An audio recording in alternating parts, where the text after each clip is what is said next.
You're watching Reality Check, This Week in Rewind.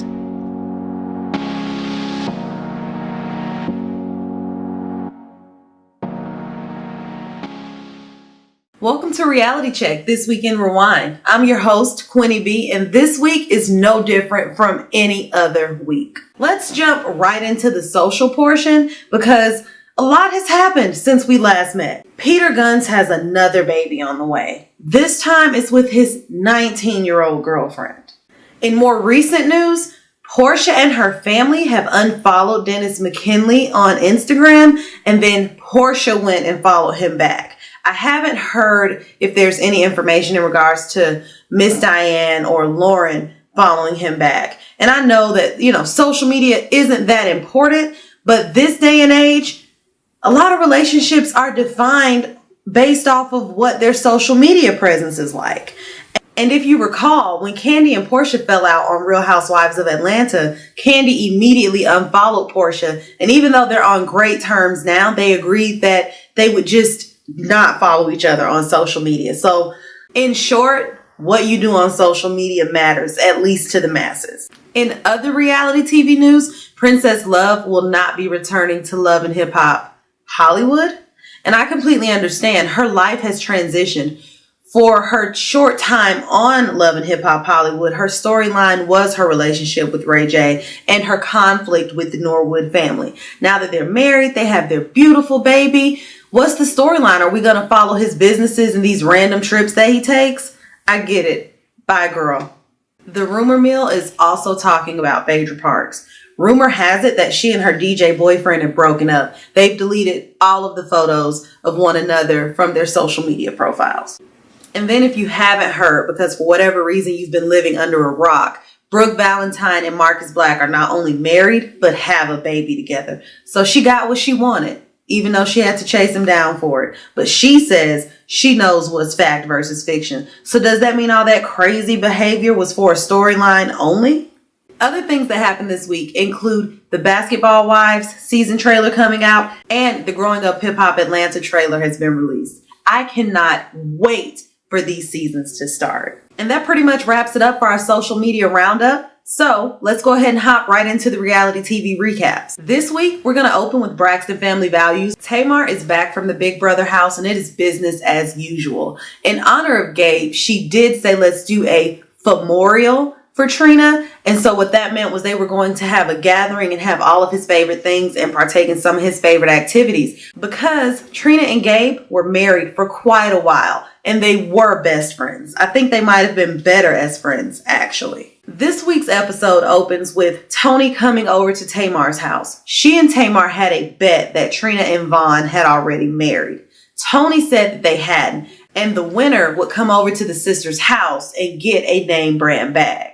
Unfortunately for Tamar, she lost, so Tony got this peach, which appeared to be hot pink on camera, but a peach Birkin bag from Tamar. Now, what I've heard is that Tamar likes to get fillers in her cheeks. I, for the life of me, can't understand why. She has a beautiful bone structure, and so to go and fill that in and do even more makes her very caricature-like. So I hope that that's not true. I hope that it's the way that the makeup is applied. I like it when she has the more subtle, toned down, cheekbones. But if she likes it, I love it. One storyline that won't die this season in the Braxton Family Values is Tracy feeling like an outsider. She is still harping on this tour experience that she had with Tamar. And she's talked about it with everyone in the family except for the person that matters most, Tamar. Miss Evelyn, Tawanda, and Tracy sit down to discuss Celebrity Big Brother and all the things that have transpired.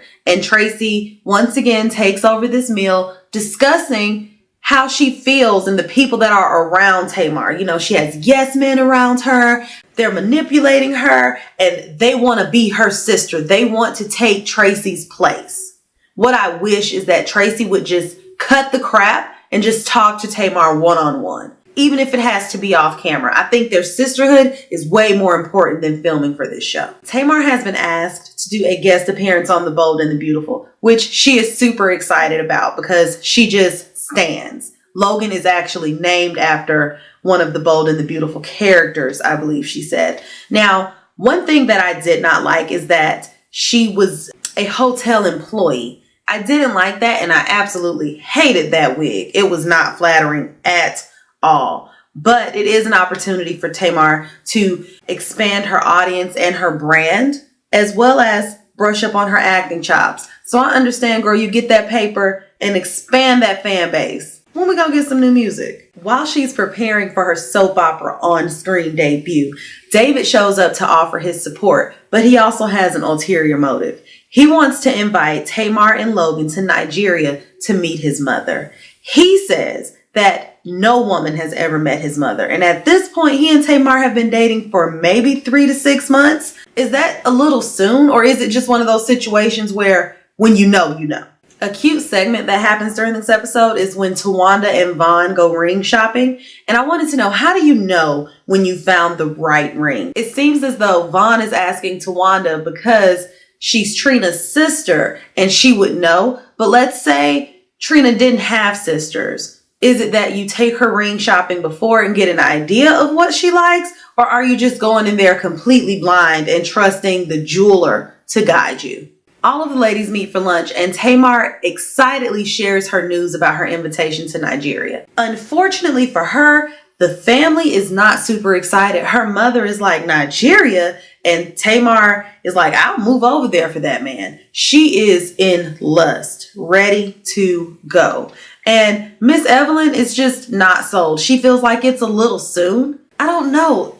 Is it too soon to be talking about going over to meet family? Because how long is that flight? And then what, you're taking your son? Do you think Vince would even allow that? Or was that just something for the cameras? This sit down at brunch is also another opportunity for Tracy to discuss her issues with Tamar, but she doesn't. It's another just wasted opportunity. Tamar continues her press run and she goes to Natalie's podcast that she shares with her husband. And they talk about their experience in the Big Brother house, how the ladies were all able to come together and push out the guys. And they also talk about how Tamar has made history being the first African American to win Celebrity Big Brother, which is awesome. And I know that she didn't go in with the intention of making history, but this is a big thing. And I had never really watched Big Brother, but I watched it this time because Candy and Tamar were on it. We cut to the memorial, and although I enjoyed this scene, I thought that it was supposed to be fun. And I feel like Tracy's actually the only person that really knew what that meant because she showed up in all white. She was very vibrant, whereas everyone else showed up in all black, very drab and very dark. They had all of Gabe's favorite foods, his favorite games, photos. What I found to be odd was the ding-a-ling of gold memory and song that they decided to play in front of Miss Evelyn. I thought that although they are adults, it is highly inappropriate. And maybe that's a joke or a memory that you share amongst yourselves with your sisters, but you don't do that in front of your mother. The montage that WeTV did for Gabe was also very nice. I enjoyed the flashbacks and it was a really great tribute to him. They really have done him justice this season. An important thing that happens at this memorial is Tamar proposes a sister trip. And although Tracy isn't enthused, she agrees. The episode closes with Tracy and Tamar talking to their significant others about this sister trip because they're supposed to be bringing their boyfriends, their husbands, whatever, and it's turned into a celebration for Tamar's birthday. One thing that is mentioned is that Tracy and Tamar's birthdays actually aren't that far apart, so why wouldn't it just be a joint celebration? Although David is in the middle of preparing to launch an app, he reluctantly agrees to discard his work to appease Tamar. In short, next week's episode is going to be interesting. On to Real Housewives of Potomac. Bravo wastes no time picking up where they left off. Can I just say something? I feel like we got duped.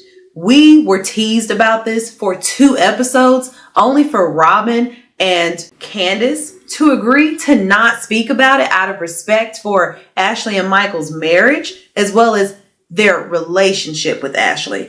I feel like Bravo was wasting my time.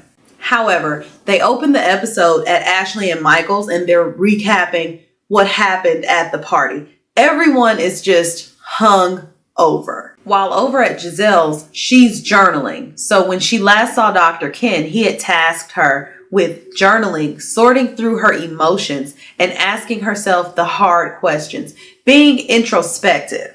And she seems to be taking that task seriously and enjoying it. She also, in this scene, takes a moment to discuss with her daughters that Sherman is permanently gone. Her daughters reveal something interesting about the way that they view her. They are very vocal about the fact that they feel as though Giselle is more pleasant and easier to deal with when she has a man. And she does not take too kindly to that, and rightfully so. It did not cast her in a good light. Giselle is in the process of planning a trip to New Orleans because her dad is turning 80, which is a fabulous milestone. And she decides to take it upon herself to invite the ladies. So I'm excited because New Orleans is filled with culture and food and just a great time. It is all around one of the perfect locations for a girls' trip. And I'm not referring to the movie. Candace accompanies Karen to the dentist because Karen is getting a crown and she's not going to be able to feel her face. And it's just a very intense procedure. And I think that's very nice. One thing that they discuss, and that has been discussed frequently throughout this season, is Ashley's attempt or desire to be pregnant and how she is not drinking. However, we know that she can't stop drinking. I can't help but feel like this is payback for all of those drinking accusations, those drinking and driving accusations that she made about Monique Samuels last season. It really seems like karma has just come back full circle for Ashley, and it has wasted no time. Okay? Candace expresses in her confessional that the relationship that she has with Karen is one that she would love to kind of have with her mother. She wishes that it was that type of bond, that sincerity, that openness, that camaraderie. And she just wishes, I guess, that she had more of her mother's respect. Now, while I understand that Candace is living in her mother's home, does her mother have the right to hold that over her head every time she gets upset? Also, they keep saying when she and her mother are getting into the arguments, her mother goes, "You're married now," or Candace goes, "I'm married now. You have to respect me." My question is, prior to Candace getting married, let's say Candace had never gotten married. Does that mean that she's less deserving of respect as a single woman? Is her identity really so wound up in this marriage? Is it mutually exclusive? So speaking of Candace, in the next scene, she's FaceTiming with her mother and she wants to discuss boundaries. Because as I said, her mother likes to say, well, if you're not going to do this, or I feel like you're disrespecting me, Candace, and so I'll just put the house up on the market. There's always a threat because Candace's mom knows that they are somewhat financially dependent upon her, which I personally don't think that that's right.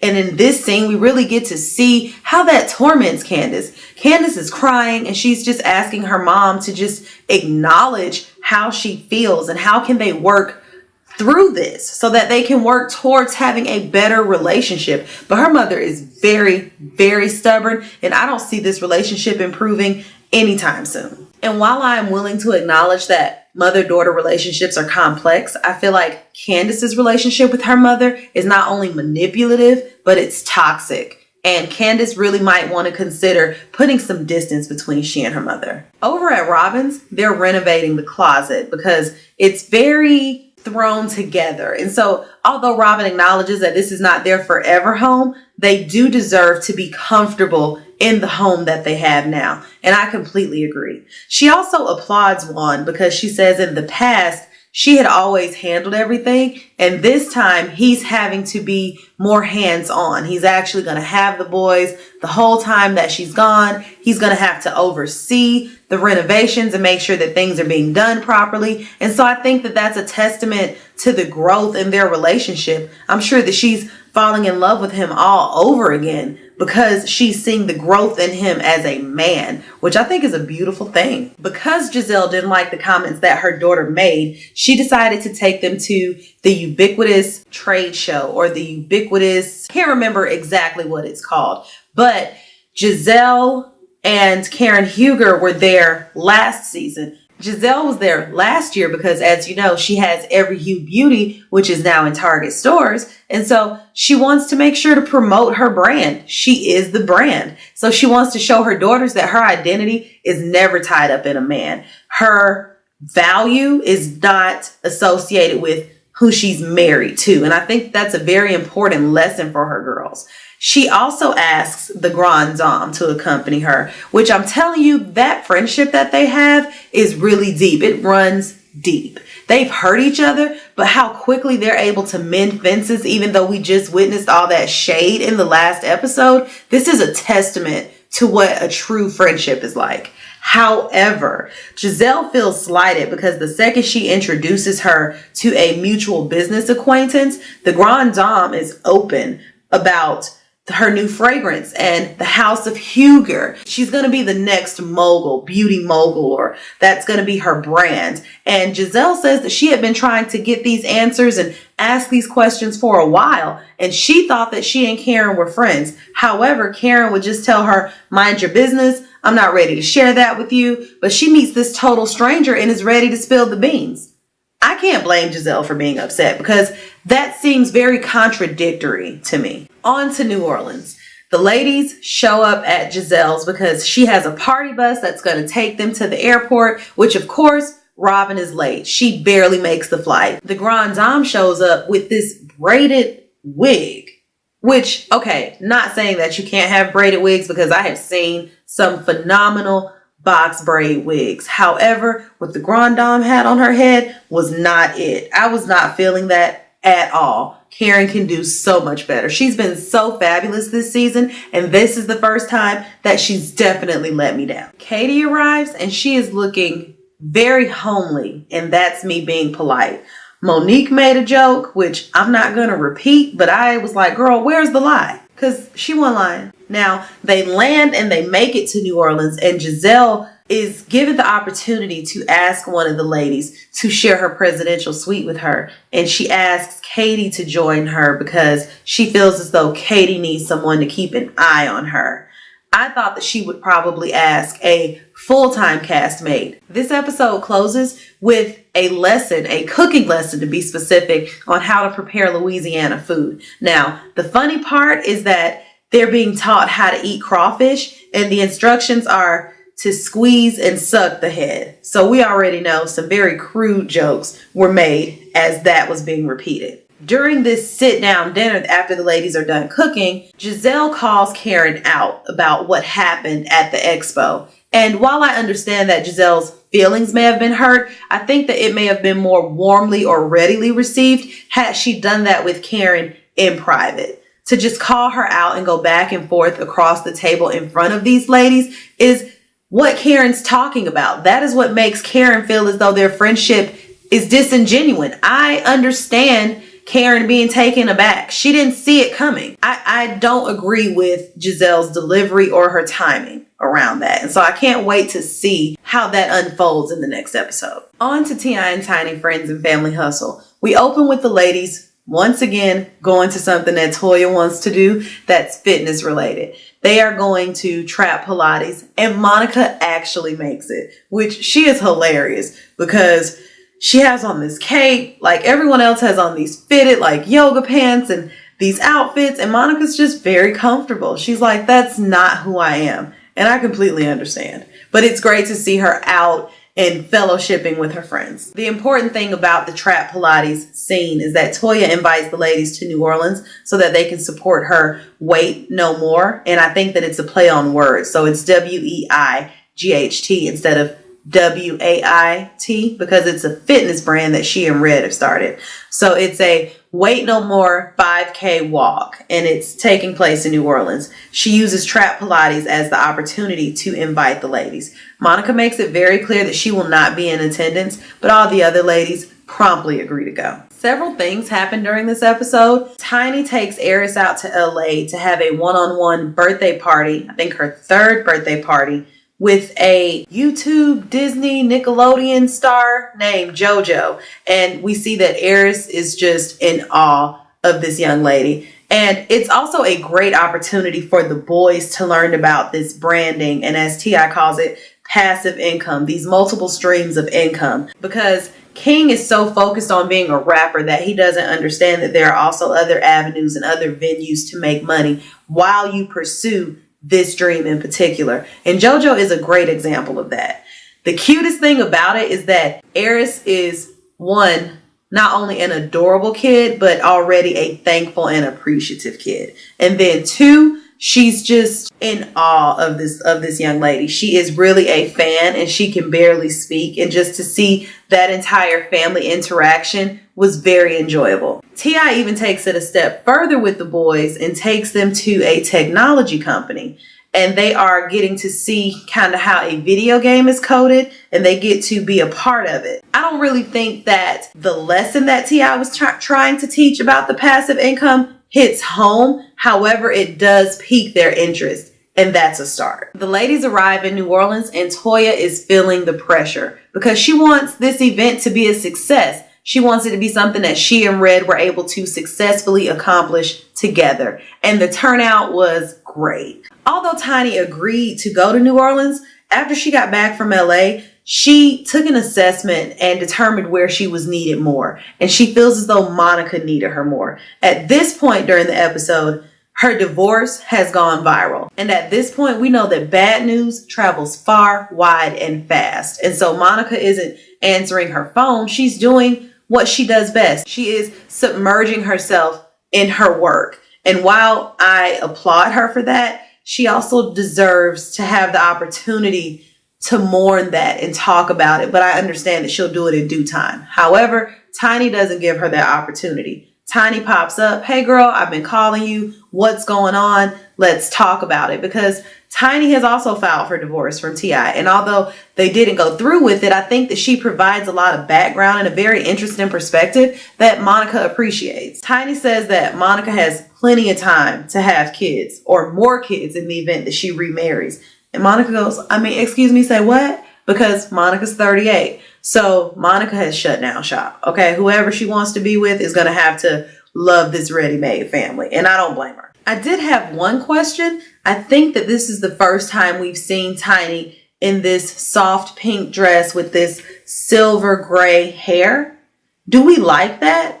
I think that the gray hair, especially on that blue background, I think it washes her out and it doesn't do anything for her complexion. But I'd love to know how you feel about that whole getup. Now, on to Love and Hip Hop Atlanta. This episode opens with the crew arriving in Trinidad, but they are short 2 people. Spice is wrapping up a major performance in Africa, and so she'll be there a little later. And then Mimi needed help with getting babysitting arrangements for Eva, so she'll be there a day or 2 after as well. Because Spice hasn't arrived and Carly Red has Trinidadian roots, she takes it upon herself to become the tour guide. And Shikana and Tokyo just do not take to that. I guess it's because Carly is coming off as maybe a little pushy, or maybe there was just some tension there that we didn't get to see on camera, but it is just clear they are not feeling Carly. Scrappy and Bambi's luggage gets lost, and Tokyo is sore because the flight was very long. I don't know how long the flight was,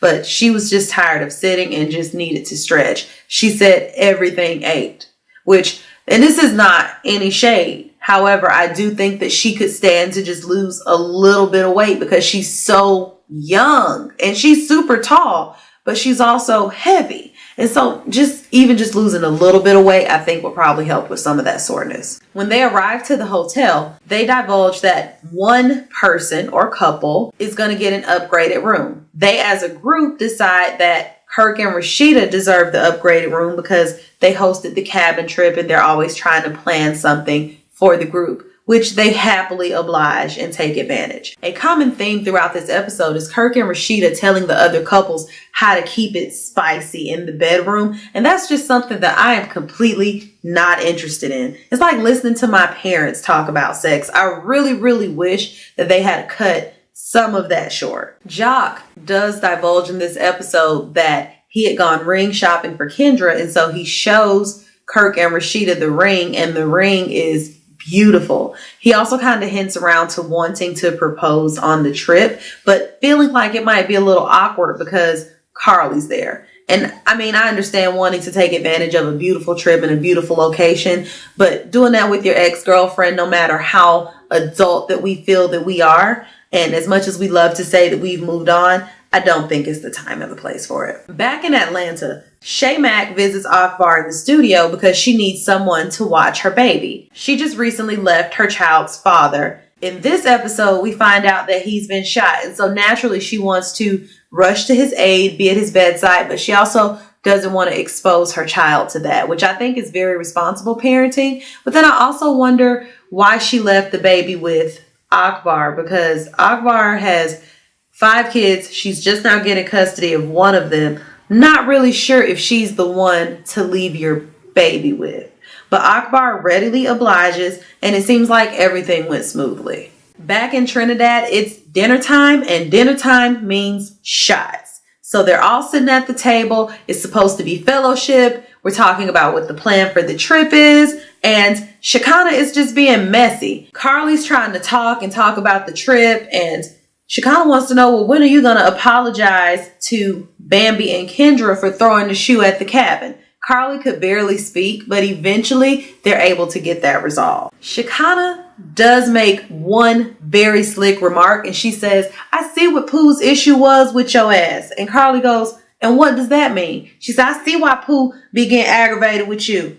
I really would like to know what that meant. And because Shekinah has mentioned Pooh, Carly wants to share this audio of her talking to Hiram about them not having sex, how he did not put her on Front Street. He says it never happened. And I just feel like Carly's on a campaign to save her image. And while I understand that that's probably really what you're trying to do, there's a time and a place for everything. And that was just not the time or the place. It was very inappropriate. Another noticeable mood at the table is Scrappy.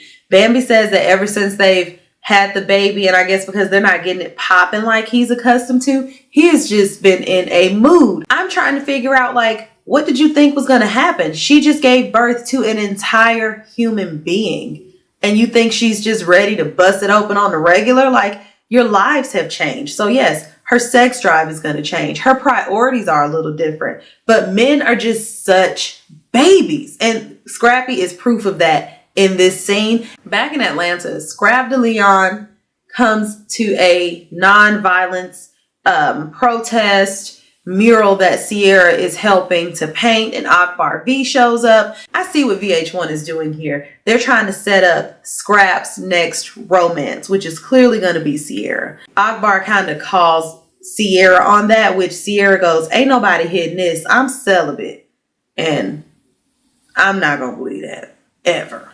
But that's her business. Now, another good conversation that comes from this is Sierra saying that Akbar needs to grow up. You know, she's just looking for this level of maturity from her friends. She wants them all to be able to coexist.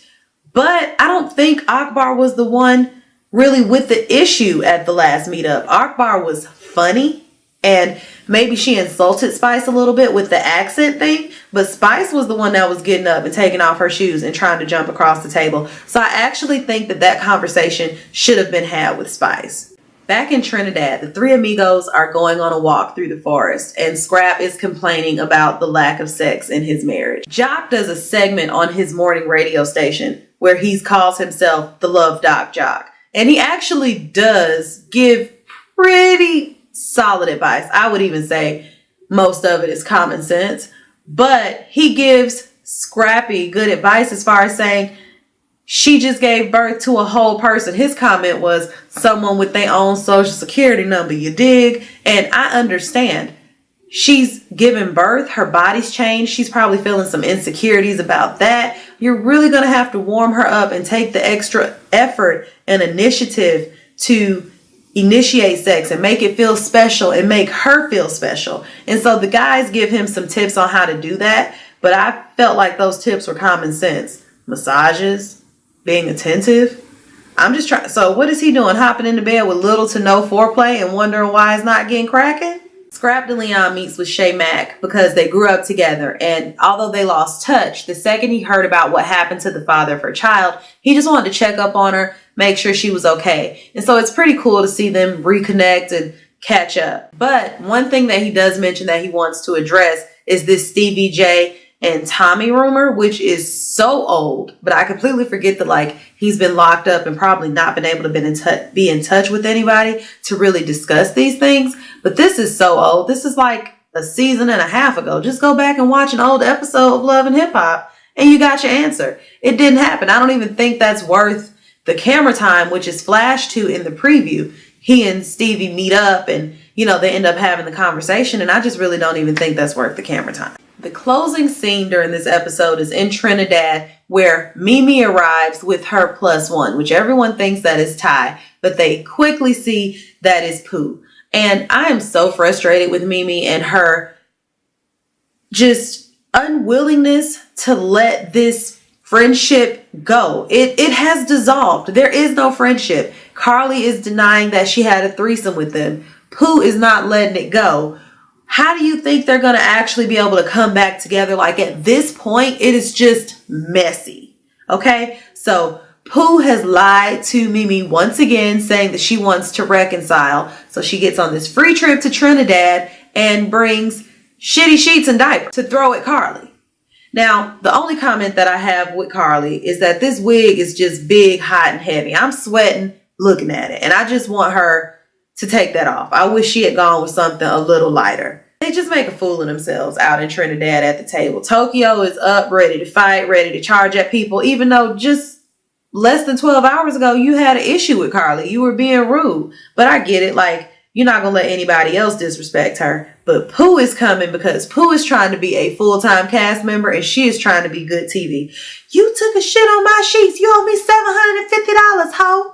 Here, I bought you some diapers for your loose bowels. Like, just inappropriate, unnecessary, and Mimi is to blame. She is the culprit, and I don't even see how Carly keeps forgiving Mimi for this foolishness. And last but not least, let's talk about Little Women Atlanta. So overall, this is probably one of my favorite episodes. It was very positive. Bree and Juicy are planning a farewell party / baby shower for Emily because she's actually getting ready to leave Atlanta and fly back to Texas in preparation to have her baby. And I just think Juicy is too kind because they did not leave off on good terms. Minnie goes on a second date with Odell and he invites her to do a comedy show as well as asks her, when we go on the third date, can we discuss it before you discuss it on your podcast? I will admit I still have not gotten around to listening to their podcast, but I want to because the scenes are super short on the show. So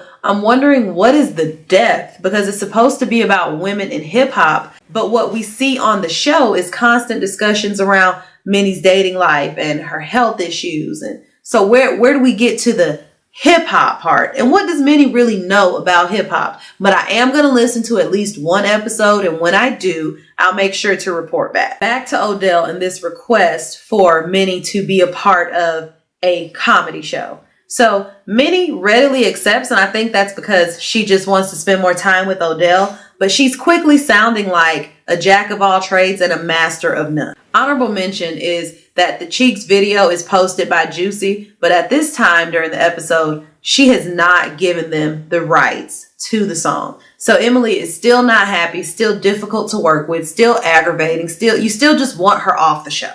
And I felt like at this point that this baby shower was going to be a disaster. So happy that it wasn't. The most surprising thing that happens during this episode is Brie and Andrea meet at a park to discuss business. And so at what point would you ever have thought that the Cheeks and the twins were going to get on a track together? Who saw that coming? I mean, if they were going to do that, they should have done it earlier so that the LP project actually could have happened. I personally think it's too late, but the song is a bop. I will give them that. When Brie and Andrea meet up at the park, it kind of highlights similarities between the dynamics in the group.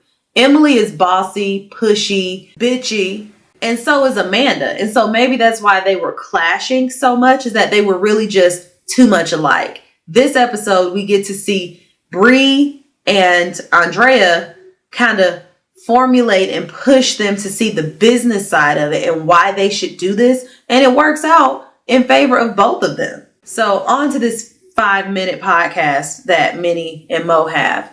During this segment, Minnie reports back to the podcast about this second date. And she discusses this request that Odell made for her to do comedy. And now for Mo, that's a red flag. She cuts straight to the point. She's blunt. No, I don't like it. You're not a comedian. There are people in everyday life that you have that are funny, and they're still not meant to be stand-up comedians. And I think she makes very valid points, but I also think that shakes Minnie's confidence a little bit. And we see that when he asks her to do a test run, and she can't even talk in a room. I think maybe it was 15 people in there. She couldn't even talk in a room with 15 people. She couldn't even do the test run for her comedy. But I give it to her. When it was time to show up and show out, she knocks it out of the park, and the twins show up to the comedy show. They seem to like Odell. I would say that night and that venture overall was a success. And then it's party time. And at this point, we get to see a gentler side of Emily, which I would say is because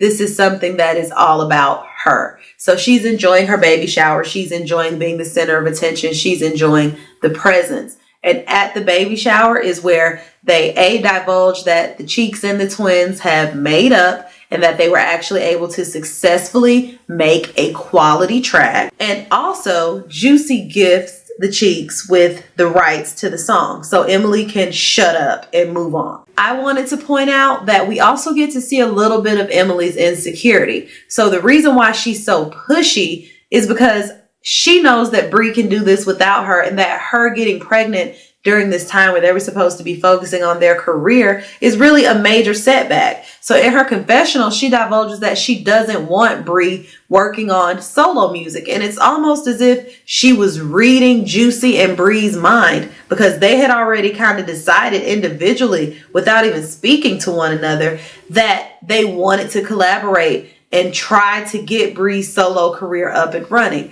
So I think that Emily's fear is that she's going to be left behind. And that wraps it up for this week's episode. Thank you so much for watching. And if you enjoyed this episode, make sure to not only like, but hit subscribe.